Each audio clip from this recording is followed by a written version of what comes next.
नमस्कार दोस्तों, आप सभी का अपने YouTube channel online study exam में आपका बहुत बहुत स्वागत है। दोस्तों, आज हम लोग इस वीडियो में जो है बिहार शिक्षक भर्ती का जो है द ऑफिसर एकेडमी का जो है प्रैक्टिस लेकर आए हैं। इसमें प्रैक्टिस सेट नंबर आज हम लोग जो है 13 को डिस्कस करेंगे। इससे पहले का सेट जो है आप 1 से लेकर जो है 12 तक नहीं देखे हैं तो आप हमारे चैनल पर जाकर इसे ज़रूर देख लीजिएगा, क्योंकि इसमें जो है बहुत अच्छे खासे प्रश्न दिए गए हैं। अगर आप ये सेट को अच्छे से तैयारी कर लेते हैं तो आपकी तैयारी अच्छी होगी। तो दोस्तों, चलिए हम आज के सेशन को शुरू करते हैं। इससे पहले अगर आप हमारे चैनल पर नए होंगे तो हमारे चैनल को सब्सक्राइब कर लीजिएगा और वीडियो को लिंक को दोस्तों के साथ ग्रुप में ज़रूर शेयर कीजिएगा। तो चलिए हम आज के सेशन को शुरू करते हैं।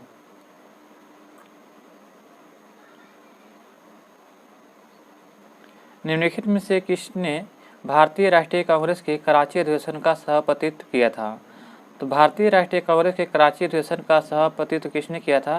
तो सही उत्तर क्या हो जाएगा? तो ऑप्शन नंबर 4 जाएगा, वल्लभ भाई पटेल के द्वारा किया गया था। ऑप्शन नंबर 4 इसका राइट आंसर जाएगा।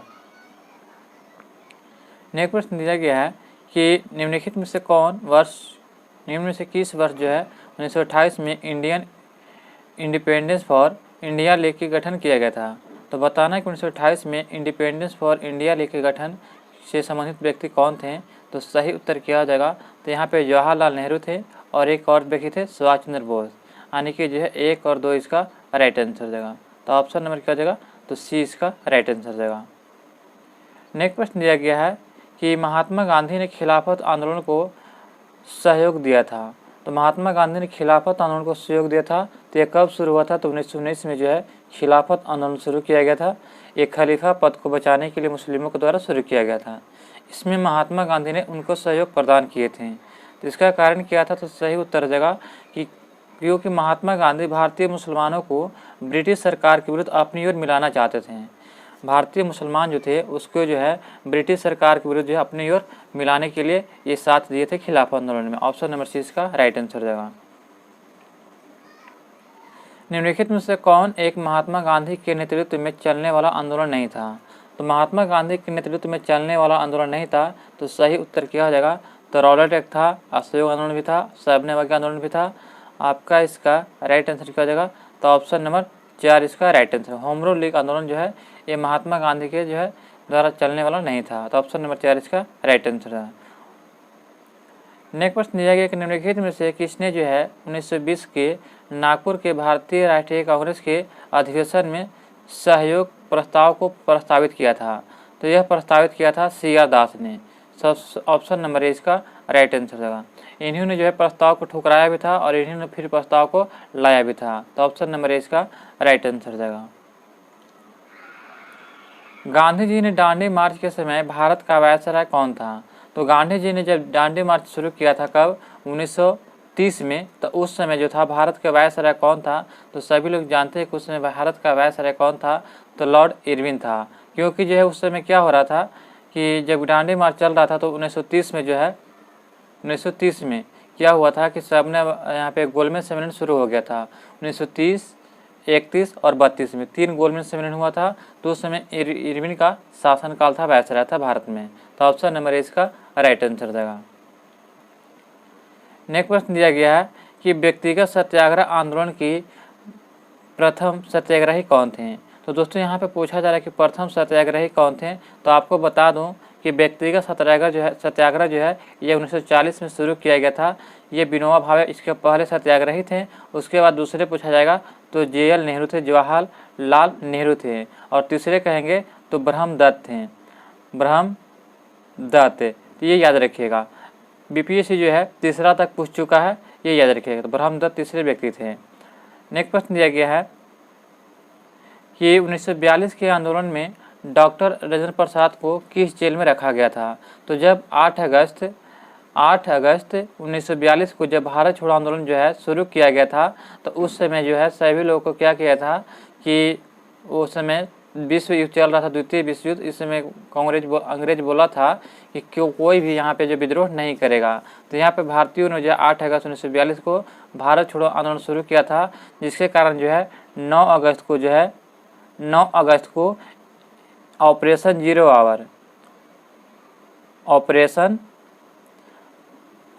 0 आवर के तहत जो है सभी लोग को क्या किया गया था कि जेल में बंद करना शुरू कर दिया था। उसमें अंग्रेज था कि बोला कि जो है ऑपरेशन 0 आवर के तहत जो है 1 घंटा के अंदर, 0 आवर कहने का मतलब होता है कि 1 घंटा के अंदर सभी को जो है जेल में बंद करो।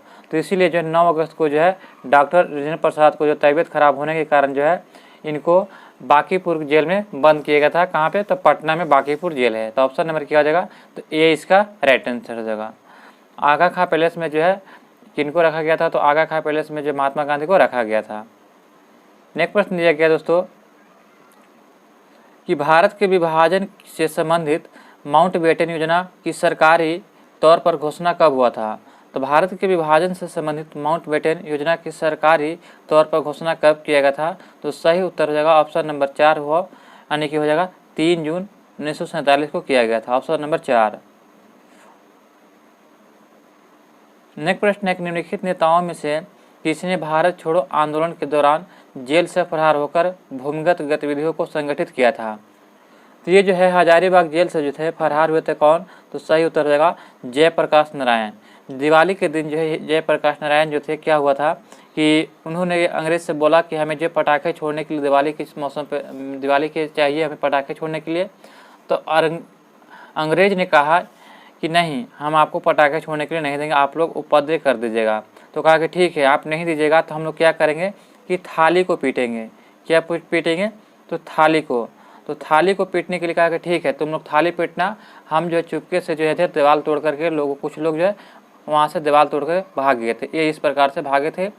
और कब? भारत छोड़ो आंदोलन के समय 1942 में। और भाग कर कहाँ चले गए थे? तो ये नेपाल चले गए थे। और वहीं पर जो है आज़ाद दस्ता का स्थापना करके वहाँ से जो है कमाल संभाल रहे थे। तो ऑप्शन नंबर क्या हो जाएगा? 4 इसका राइट आंसर जाएगा। नेक्स्ट प्रश्न है, कलिंग नरेश खारवेल की हाथी गुफा प्रशस्ति किस भाषा में है? तो खारवेल की जो हाथी गुफा अभिलेख है ये प्राकृतिक भाषा में। कैसा? प्राकृतिक भाषा। नेक्स्ट प्रश्न है कि गौतम बुद्ध को एक देवता का स्थान किस राजा के युग में प्राप्त हुआ था? तो यह देवता का स्थान प्राप्त हुआ था किसके शासनकाल में? तो कनिष्क के शासनकाल में।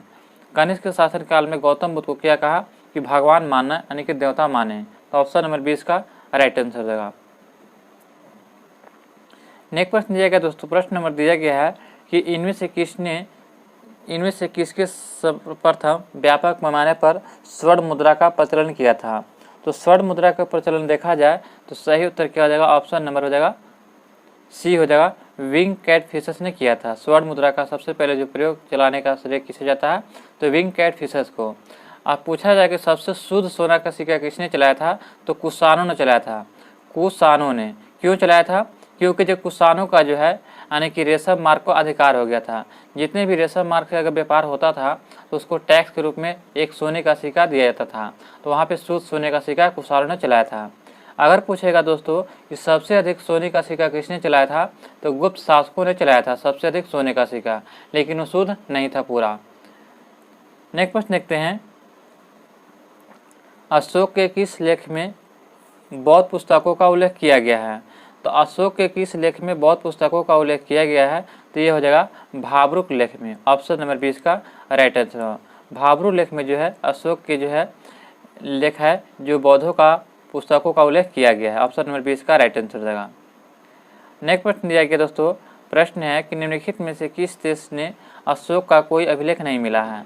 तो अशोक का कोई अभिलेख नहीं मिला है तो सभी लोग जानते हैं कि आपका इसका राइट आंसर क्या होगा? तो 15 के ऑप्शन नंबर हो जाएगा तो सी हो जाएगा। श्रीलंका से जो है अशोक का कोई भी अभिलेख नहीं मिला है, जबकि अफगानिस्तान से, भारत से और पाकिस्तान से मिला है। ये ध्यान रखिएगा।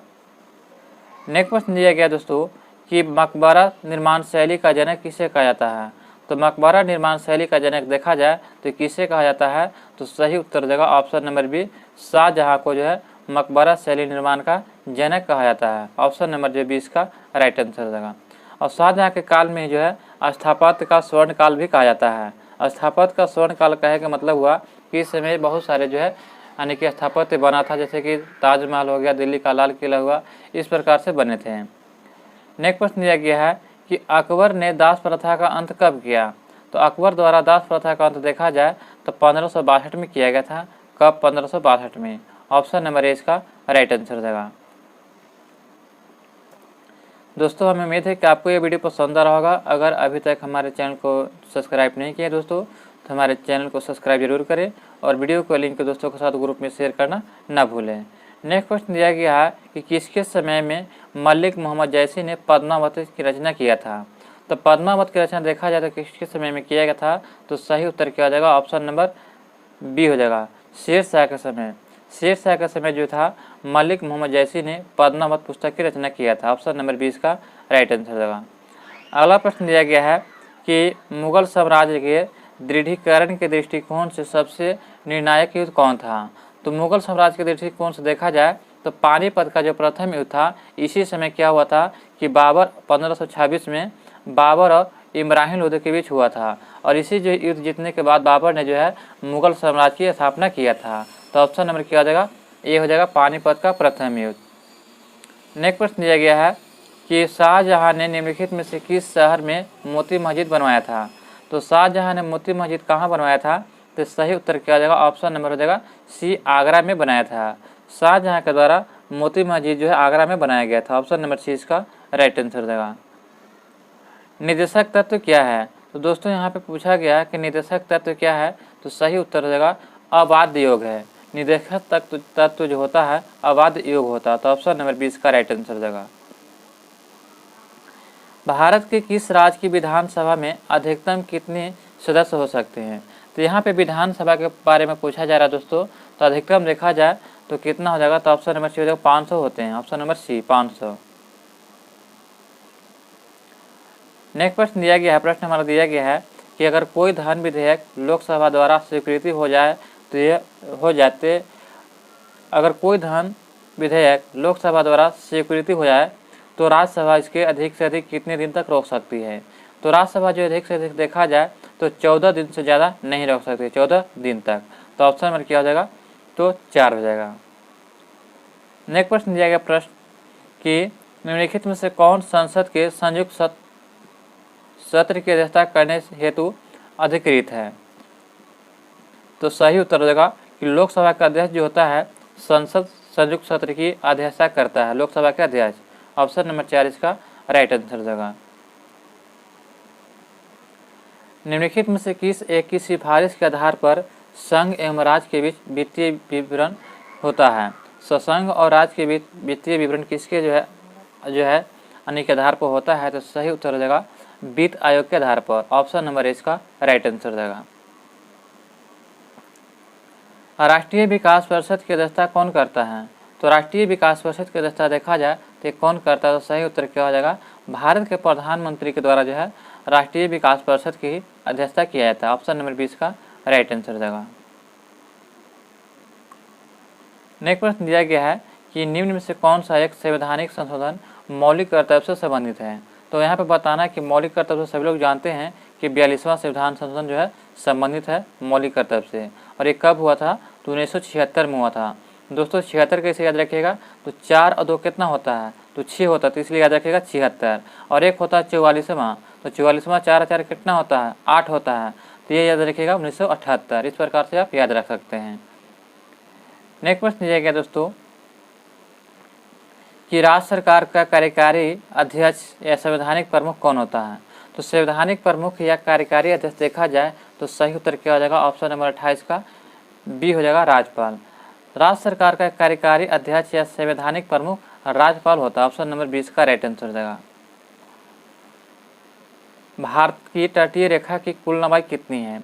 तो तटीय रेखा की कुल लंबाई देखा जाए तो ये 7500 जो है 7516 किलोमीटर है, 7516 किलोमीटर। तो याद रखिएगा। तो ऑप्शन नंबर क्या हो जाएगा, यहाँ पे ऑप्शन के अनुसार दिया जा रहा है, इसमें 4 दिया जा रहा है, ये याद रखिएगा।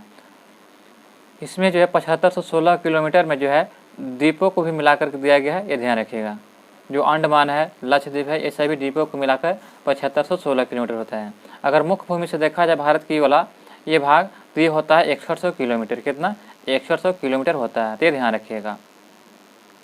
नेक्स्ट प्रश्न दिया गया दोस्तों कि भारत की तटीय रेखा है, तो भारत की तटीय रेखा कितना है, तो सही उत्तर क्या हो जाएगा, तो यहाँ पे दिया जा रहा है ऑप्शन नंबर जो है 4 इसका राइट आंसर है। 7500 जो है 16 या 17 लगभग आसपास दिया गया है, तो ऑप्शन नंबर क्या हो जाएगा, 4 इसका राइट आंसर हो जाएगा। नेक्स्ट प्रश्न दिया गया है कि निम्नलिखित में से किस तट से भारत का औसत समुद्र स्तर मापा जाता है। तो भारत का जो समुद्र स्तर जो होता है यानी कि पानी का लेवल कितना है, तो ये कहाँ से मापा जाता है, तो सही उत्तर क्या हो जाएगा, ऑप्शन नंबर बी चेन्नई से। ऑप्शन नंबर बी इसका राइट होगा चेन्नई से। सबसे गहरा बंदरगाह देखा जाता है कौन है, विशाखापट्टनम है। और कृत्रिम बंदरगाह किसको कहते हैं, तो चेन्नई को कहते हैं। तो ये ध्यान रखिएगा। नेक्स्ट प्रश्न दिया गया दोस्तों, प्रश्न नंबर हमारा दिया गया है कि भारत के प्रादेशिक जल की सीमा फैली हुई कहाँ तक है। तो भारत के प्रादेशिक जल सीमा पूछा जा रहा है, तो यह जो है 12 समुद्री मील तक फैला हुआ है। समुद्र तट जो मानिए कि यहाँ पे समुद्र तट है, यहाँ से जो 12 समुद्री मील तक जो है ये आपका फैला हुआ भारत के प्रादेशिक जल सीमा। तो ये ध्यान रखिएगा। नेक्स्ट प्रश्न दिया गया है कि निम्नलिखित में से किस भारतीय राज्य में सबसे लंबा समुद्री तट है। तो सबसे लंबा समुद्री तट देखा जाए तो ये हो जाएगा आपका गुजरात। यहाँ पे देखिएगा गुजरात के चिन्ह इस प्रकार से होता है, ये इस प्रकार से आता है और यहाँ पे ऐसे हो जाता है। तो ये तट जो है बहुत लंबा है, यानी कि देखने में बहुत लंबा हो जाएगा। तो ऑप्शन नंबर क्या हो जाएगा, सी इसका राइट आंसर हो जाएगा। सबसे लंबी समुद्र रेखा तट देखा जाए तो गुजरात का, उसके बाद आता है आपका किसका, तो तमिलनाडु का आता है।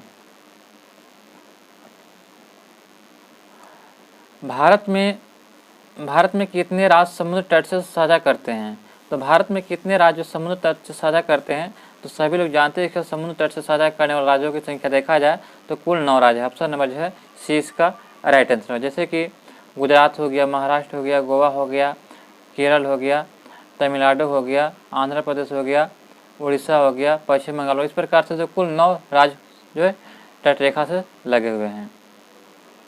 नेक्स्ट प्रश्न दिया गया दोस्तों कि प्राचीन भारतीय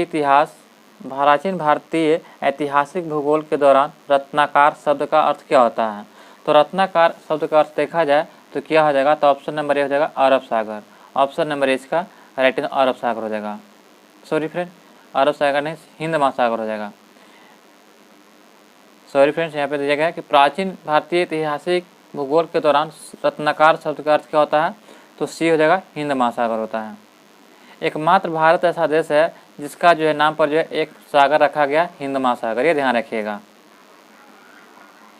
तमिलनाडु और आंध्र प्रदेश के तटों के नाम से किसे जाना जाता है। तो तमिलनाडु और आंध्र प्रदेश के जो तट होते हैं इसे किस नाम से जाना जाता है, तो सही उत्तर हो जाएगा कोंकण तट के नाम से जानते हैं, कोंकण तट है। तो ये ध्यान रखिएगा। कोरमंडल तट जो कहाँ पे है, तो कोरमंडल तट आपका हो जाएगा तमिलनाडु में। मालाबार कहाँ हो जाएगा, तो मालाबार आपका हो जाएगा केरल में। और उत्तरी सरकार तट देखा जाए तो ये जो है उड़ीसा के पास हो जाएगा। ये ध्यान रखिएगा। नेक्स्ट प्रश्न दिया गया दोस्तों, प्रश्न नंबर हमारा दिया गया है कि दक्षिण अमेरिका के मध्य अक्षांशीय घास के मैदान को क्या कहते हैं। तो दक्षिण अमेरिका के जो मध्य है अक्षांशीय घास के मैदान है तो उसके क्या कहते हैं, तो सही उत्तर क्या हो जाएगा, इसको पम्पास कहा जाता है। क्या, पम्पास। ऑप्शन नंबर जो 20 का राइट आंसर होगा। प्रेरी जो है, प्रेरी ये आपका उत्तरी अमेरिका का घास के मैदान है। ये ध्यान रखिएगा। स्टेपी जो यूरोप का है, स्टेपी कहाँ का, यूरोप का। नेक्स्ट प्रश्न दिया गया है कि रिएक्टर स्केल का उपयोग मापने के लिए किया जाता है। तो रिएक्टर स्केल जो है किसका उपयोग करते हैं, तो भूकंप की जो तीव्रता होती है उसको मापने के लिए जो है रिएक्टर स्केल का प्रयोग करते हैं। तो ये ध्यान रखिएगा। अब महासागरों की गहराई किससे मापते हैं, तो पैडोमीटर से जो है समुद्र की गहराई मापते हैं। भूकंप की तीव्रता मापी जाती है तो सभी लोग देखें कि अभी हमने बताया कि रिएक्टर स्केल पर जब भूकंप की तीव्रता मापा जाता है, ऑप्शन नंबर इसका राइट आंसर जाएगा। नेक्स्ट प्रश्न है कि भूकंप के दौरान किस प्रकार की तरंगें उत्पन्न होती है। तो भूकंप के दौरान देखा जाए तो PSL जो है तरंगें उत्पन्न होती है। ऑप्शन नंबर जो है 4 इसका राइट आंसर जाएगा, PSL। निम्नलिखित में से कौन राजकोषीय नीति निर्धारित करता है। तो राजकोषीय नीति का निर्धारण जो कौन करता है, तो आपका इसका राइट आंसर क्या होगा, तो ऑप्शन नंबर बी हो जाएगा, वित्त मंत्रालय के द्वारा जो है यह निर्धारित किया जाता है। दोस्तों अगला प्रश्न है कि ब्याज भुगतान एक आइटम है किसका। तो ब्याज भुगतान आइटम है तो राजस्व व्यय का। राजस्व व्यय का जो है ब्याज भुगतान एक आइटम है। ऑप्शन नंबर इसका राइट आंसर जाएगा। दोस्तों नेक्स्ट प्रश्न दिया गया है कि यदि प्राथमिक घाटे में ब्याज भुगतान की सम्मिलित कर लिया जाए तो यह बराबर होता है। तो ये किसके बराबर होता है, तो सही उत्तर क्या हो जाएगा, तो ऑप्शन नंबर 43 का हो जाएगा, बी हो जाएगा। हानि के राजकोषीय घाटे के बराबर होता है। ऑप्शन नंबर जो है 20 का राइट आंसर हो जाएगा। नेक्स्ट प्रश्न दिया गया है कि 1949 में भारत सरकार द्वारा नियुक्त राष्ट्रीय आय समिति का अध्यक्ष निम्नलिखित में से कौन था? तो उसका जो है अध्यक्ष किससे बनाया गया था? तो सही उत्तर क्या हो जाएगा? ऑप्शन नंबर हो जाएगा क्या? तो सी हो जाएगा, पीसी महालनोबिस को बनाया गया था। ऑप्शन नंबर सी इसका राइट आंसर है, पीसी महालनोबिस को। नेक्स्ट प्रश्न दिया गया दोस्तों कि पद जो है राष्ट्रीय आय निरूपित किसको करता है? तो पद जो है राष्ट्रीय आय निरूपित करता है कि बाजार कीमतों पर सकल राष्ट्रीय उत्पाद और मूल्यह्रास और अप्रत्यक्ष करों को घटाकर सब्सिडी जोड़कर, इसको जो है पद राष्ट्रीय आय निरूपित करता है। नेक्स्ट प्रश्न दिया गया फ्रेंड्स कि पिछड़े देशों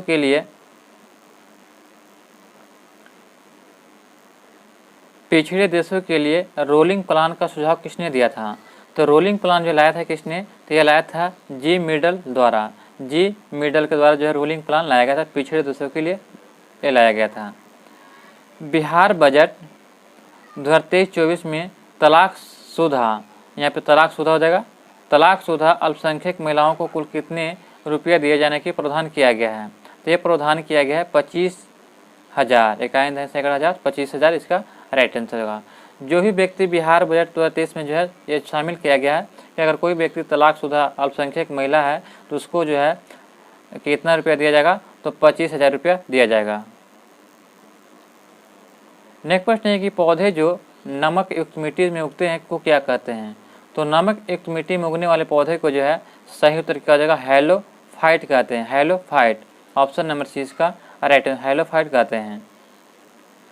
पक्षी तथा सरीसृप अपने नाइट्रोजन युक्त बेकार पदार्थों को किस रूप से उत्सर्जन करते हैं?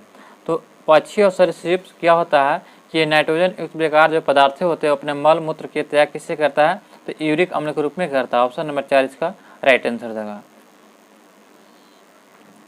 नेक्स्ट प्रश्न दिया गया है कि प्रयोगशाला में सर्वप्रथम डीएनए का संश्लेषण किसने किया था? तो सभी लोग जानते हैं कि प्रयोगशाला में सर्वप्रथम जो डीएनए का संश्लेषण जो थे हरगोविंद खुराना के द्वारा किया गया था। ऑप्शन नंबर 20 का राइट आंसर हरगोविंद खुराना के द्वारा। नेक्स्ट प्रश्न है कि निम्नलिखित विटामिनों में से किसका जो है स्कार्बिक अम्ल कहते हैं? तो विटामिन सी को जो है स्कार्बिक अम्ल कहते हैं, विटामिन सी को। विटामिन ए को क्या कहते हैं? तो रेटिनॉल कहते हैं। और विटामिन B1 अगर रहेगा तो B1 को कहते हैं क्या? तो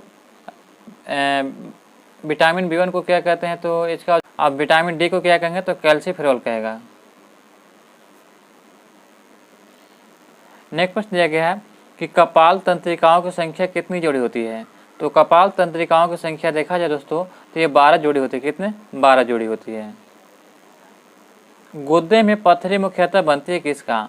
जो किडनी होता है उसी को पथरी कहते हैं, गुद्दा कहते हैं। ये जो है कैल्शियम ऑक्जेलेट का बना हुआ होता है, कैल्शियम ऑक्जेलेट का। ऑप्शन नंबर सी इसका राइट आंसर देगा। नेक्स्ट प्रश्न, थैलेसीमिया एक आनुवंशिक रोग है जो प्रभावित करता है किसको? तो थैलेसीमिया जो है एक आनुवंशिक रोग है जो यह रक्त को प्रभावित करता है। किसको? रक्त को। ऑप्शन नंबर जो ए इसका राइट आंसर होगा, रक्त को प्रभावित करता है। नेक्स्ट प्रश्न दिया गया दोस्तों कि वायरस बताना है कि वायरस द्वारा होने वाला रोग कौन है? तो वायरस द्वारा होने वाला रोग देखा जाए तो आपका इसका राइट आंसर क्या हो जाएगा? तो ऑप्शन नंबर सी हो जाएगा, समान जुकाम जो है यह वायरस के द्वारा होने वाला रोग है, तो ध्यान रखिएगा, समान जुकाम।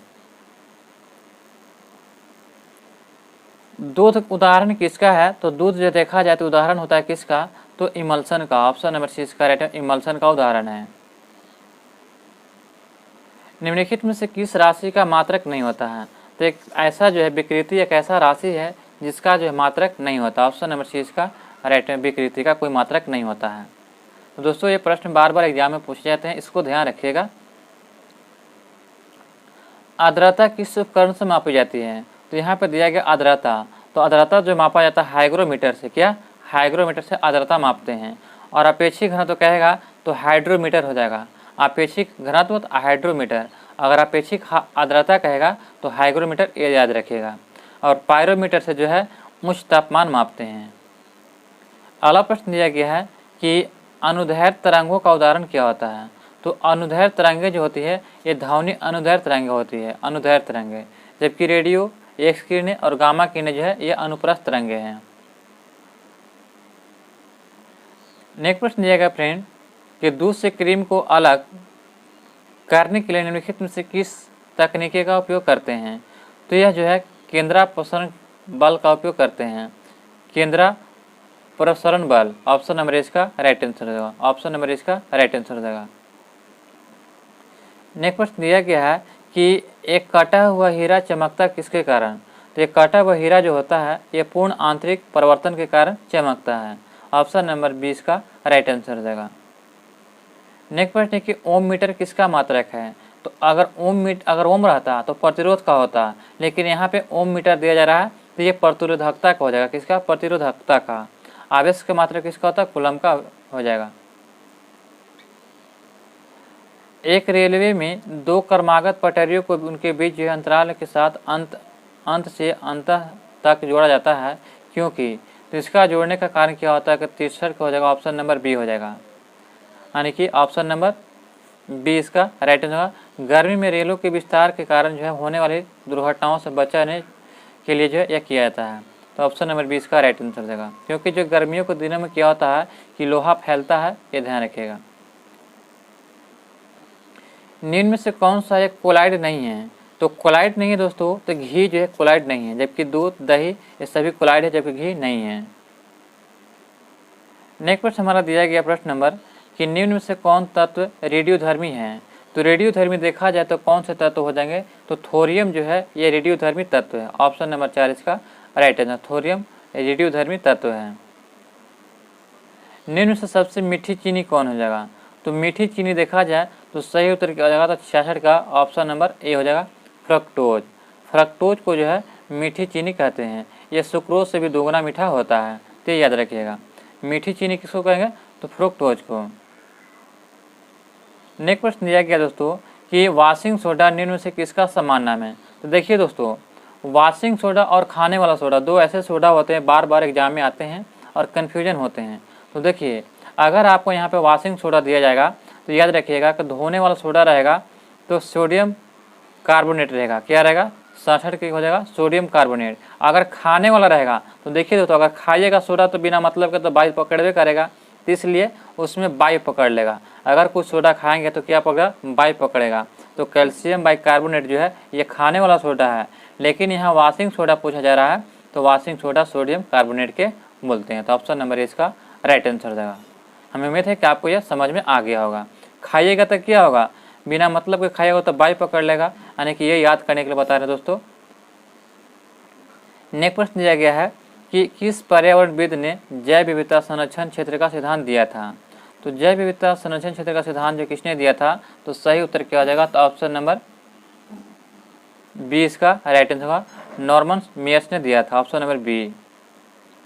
निम्नलिखित में से कौन सा वन्य जीव संरक्षण का पूर्व स्थान है?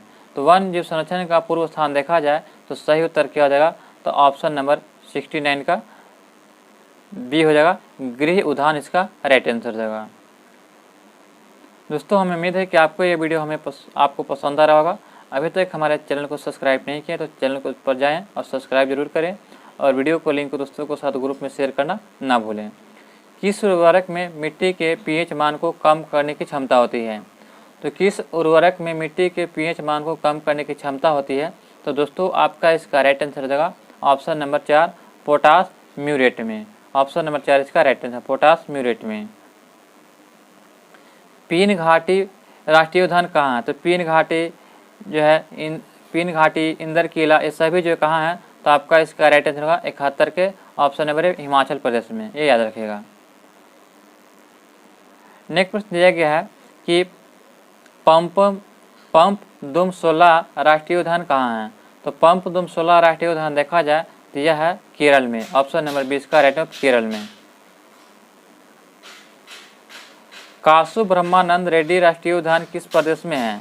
तो कासु ब्रह्मानंद रेड्डी राष्ट्रीय उद्यान किस प्रदेश में है? तो 73 का आपका राइट आंसर का बी हो जाएगा, तेलंगाना में। ऑप्शन नंबर 20 का राइट आंसर, तेलंगाना में।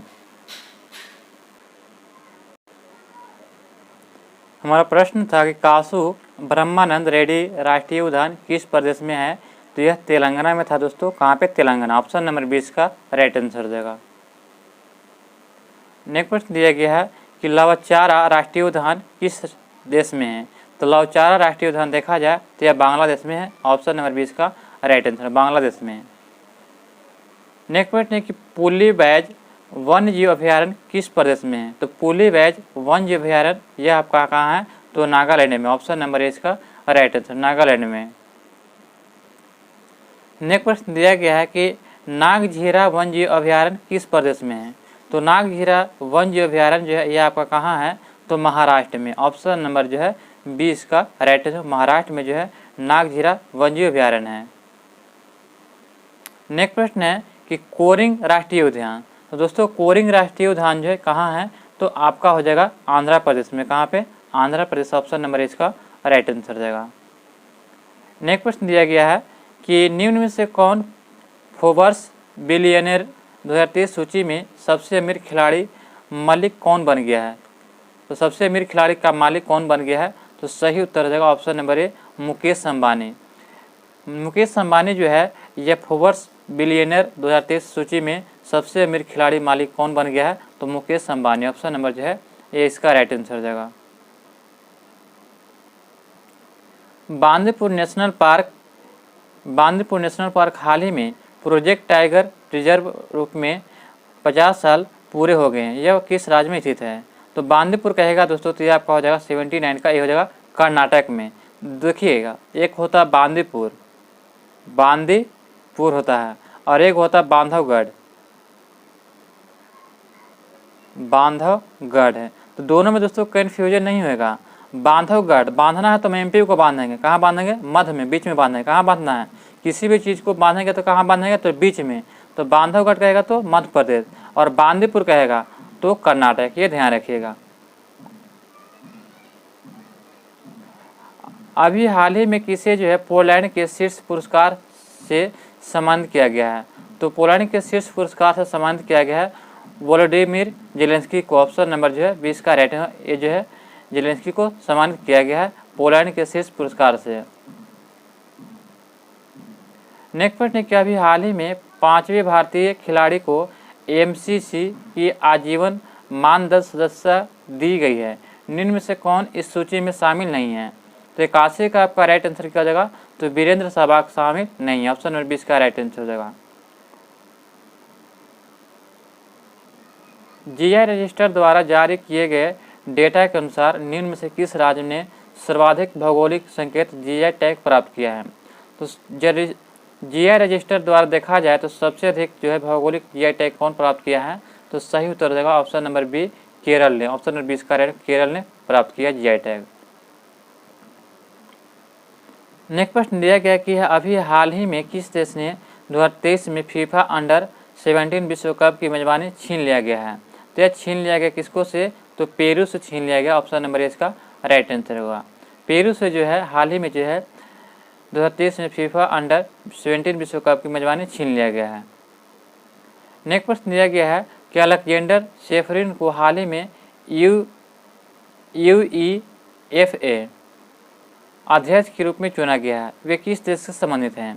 तो अलेक्जेंडर शेफरिन जो है यह किस देश से संबंधित हैं। तो सही उत्तर देगा ये स्लोवेनिया इसका right answer. Option number B. निम्न में से किसे जो है क्रिकेट में अंपायरिंग करने वाली पहली महिला बन गई है।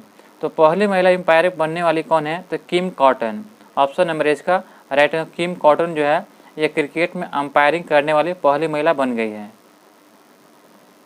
अगला प्रश्न दिया गया है कि हाल ही में 3D प्रिंटेड क्रायोजेनिक इंजन का रिकॉर्ड 200 सेकंड के लिए सफलतापूर्वक प्रशिक्षण किया गया है। इसका नाम क्या रखा गया है। तो दोस्तों इसका जो नाम रखा गया है धावन 2 जो है हाल ही में 3D प्रिंटेड क्रायोजेनिक इंजन का रिकॉर्ड 200 सेकंड के लिए किया गया जिसका नाम धावन सेकंड रखा गया यानी कि 2 रखा गया है। नेक्स्ट प्रश्न दिया गया दोस्तों कि डांटे अकीरा उवाई ने हाल ही में गैंगवॉन 2024 के लिए पदक डिजाइन प्रतियोगिता जीती है। वे किस देश से संबंधित हैं। तो सही उत्तर किया जाएगा 87 के ऑप्शन नंबर 4 हो जाएगा।